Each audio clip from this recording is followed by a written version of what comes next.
Hello दोस्तों, आज की कहानी है मायका। तो चलो शुरू करते हैं। बचपन की सबसे मीठी यादें अक्सर वहीं से शुरू होती हैं जहां पहली बार धरती को महसूस किया था। मायका, स्नेह की छांव, मां की गोद, पिताजी की उंगली पकड़कर चलना, भाई बहनों के साथ बेपरवाह खेलना और आंगन में लगे अमरूद के पेड़ की शाखों से झूलना, ये सब यादें रेखाओं की तरह दिल पर अंकित हो जाती हैं। नैना का मायका एक छोटा सा गांव था, हरियाली से घिरा, जहां सुबह की शुरुआत मंदिर की घंटियों और मुर्गे की बांग से होती थी। वहां की मिट्टी में एक अलग ही अपनापन था। उसकी मां विमला देवी एक साधारण गृहिणी थी, लेकिन उनके हाथों का बना खाना हर दुख को भुला देता। पिताजी श्री हरिप्रसाद गांव के स्कूल में अध्यापक थे, सख्त मिजाज लेकिन दिल से बेहद नरम। नैना 3 भाई बहनों में सबसे बड़ी थी। उससे छोटे 2 भाई थे, राहुल और चिंटू। वह शुरू से ही मां की सहेली, पिताजी की छाया और भाइयों की छोटी सी मां बन गई थी। स्कूल से आकर मां के कामों में हाथ बंटाना, भाइयों को होमवर्क करवाना और रात को दादी से कहानियां सुनना, ये उसकी दुनिया थी। समय पंख लगाकर उड़ चला।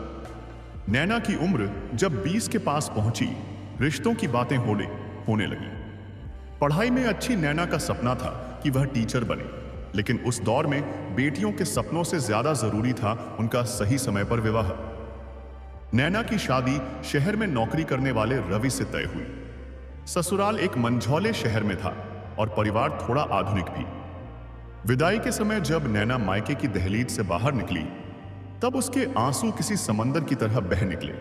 मां ने आंचल फैलाकर दुआ दी, सदा सुहागन रहो बेटी, जहां रहो खुश रहो। ससुराल का जीवन मायके से बिल्कुल अलग था। यहां रिश्ते नियमों के दायरे में थे, हंसी भी सीमा में, और आंसू अक्सर अकेले बहाने पड़ते थे।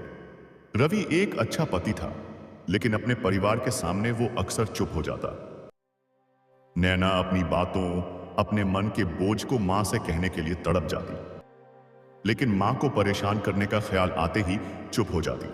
शादी के 3 साल बाद नैना एक बेटी की मां बनी। मां बनने के बाद उसका मायके से जुड़ाव और गहरा हो गया। वो अपनी मां को और ज्यादा समझने लगी थी, उनकी त्याग, सहनशीलता और ममता। एक दिन जब मां फोन पर बोली, बिटिया इस बार होली में आ जाना, तुम्हारी पसंद की गुजिया बनाऊंगी, तो नैना ने बिना कुछ सोचे हां कह दिया। मायका जाना अब पहले जैसा आसान नहीं था। ससुराल के 100 काम, बेटी की देखभाल और कभी कभी रवि की अनमनी मर्जी। लेकिन इस बार नैना ठान चुकी थी। होली के 3 दिन पहले वो मायके पहुंच गई। गांव वैसा ही था, लेकिन अब उसे और सुंदर लगा। आंगन में जैसे उसके कदमों की आहट पहचान ली हो। मां की गोद में सिर रखते ही उसकी आंखों से आंसू बह निकले। मां ने बस इतना कहा, आ गई मेरी गुड़िया, अब सब ठीक हो जाएगा। उस एक सप्ताह के प्रवास ने नैना को फिर से जिंदा कर दिया। मां के साथ बैठकर रोटियां बेलना, पिताजी से शाम की चाय पर पुरानी बातें करना, भाइयों के साथ खेतों में घूमना, सब कुछ जैसे एक बार फिर से जीवन की ऊर्जा दे गया। लेकिन सबसे अहम था वह बात जो मां ने एक दिन शाम के समय कही, बेटी ससुराल जरूरी है, लेकिन मायका वो जड़ें हैं जो तुझे हर आंधी में खड़ा रखती हैं। कभी कुछ भी हो, यह घर तेरा था, है और रहेगा। यह दरवाजा तेरे लिए हमेशा खुला रहेगा। नैना को जैसे वो शब्द सीने में उतरते गए। उसे लगा जितनी बार भी वह टूटेगी, बिखरेगी, मायका उसे समेट लेगा। समय अपनी रफ्तार से चलता रहा। नैना फिर से अपने जीवन में व्यस्त हो गई, लेकिन अब हर साल 2 बार वह मायका जरूर जाती, होली और दिवाली में। माँ पापा भी उम्र दराज हो चले थे, लेकिन हर बार बेटी को देखकर उनमें एक नई जान आ जाती। एक बार मां की तबीयत कुछ ज्यादा ही बिगड़ गई। नैना रातों रात बेटी को लेकर मायके पहुंची।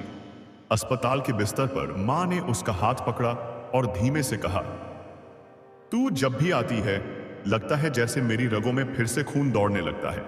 नैना की आंखें भर आईं। वो समझ गई थी कि मां अब ज्यादा दिनों की मेहमान नहीं है। कुछ महीनों बाद मां चल बसी। उस दिन मायका कुछ अधूरा लगने लगा। आंगन वही था, दीवारें वही थीं, लेकिन उस ममता की खुशबू अब सिर्फ यादों में रह गई थी। समय की रेखा आगे बढ़ती रही। नैना की बेटी आरोही अब बड़ी हो गई थी। एक दिन वह नैना से बोली, माँ, आप जब नानी के घर जाती थीं तो इतना खुश क्यों हो जाती थीं? नैना मुस्कुरा दी।